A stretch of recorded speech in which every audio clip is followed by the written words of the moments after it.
سلامونه ملګرو، زه ورور هغه یم او تاسو ته د یوې نوې کیسې سره راغلی یم.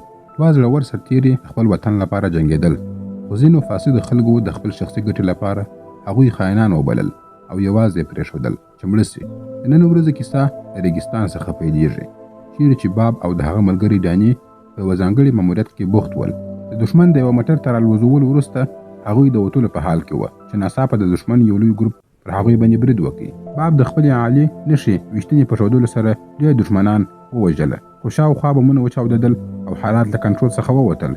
هغه سمدستي له CIA څخه د مرستې غوښتنه وکړه، خو له هغه ځای څخه هېڅ جواب رانغلی.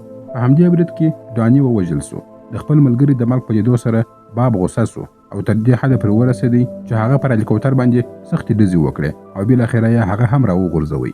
3 کاله وروسته باب اوس په غرونو کې د خپل سپي سره ژوند کوي.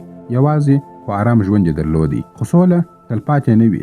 یو ورځ کرنل جانسن د یوې نوي ماموریت پیغام سره هغه کور ته راغلی. میشن دا و چې یو جعلي پلان جوړ کړي. دوی غوښتل چې داسې وښیي چې ګواکې باب غواړي هغه ووژني. په حقیقت کې باب نه غوښتل چاته زیان ورسوي. جانسن ورته وویل چې هغه پټ معلومات لري چې پر ولسمشر باندې د یو رښتیني برید پلان جوړ شوی وي او د هغه د مخنیوي لپاره د یو ماهر کس مرسته ضروري ده.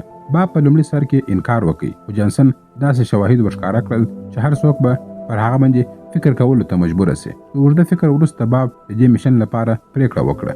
هغه ټول هغه ځایونه وڅېړل چې ولسمشر به پکښې کې وینا کوله. په فلادلفیا کې په یوه ځای کې عجیب احساس وکړي او سمدستي یې جانسن خبر کړي.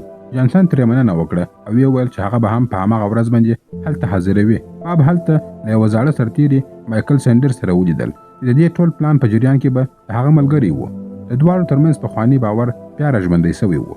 د وینا په ورځ باب، جانسن او د هغه ټیم په یوه کوټه کې و چې له هغه ځای څخه ټوله صحنه په ښکاره ډول سره لیدل کېدله. کله چې ولسمشر سټیج ته وختې، باب سمدستي وویل دا د برید تر ټولو ښه وخت دی. ولسمشر باید ژر تر ژره له سټیج څخه ښکته سي.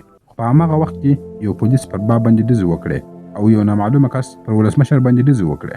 باب چې دا حالت ولیدی، کړکۍ یې ماته کړه او وتښتېدی.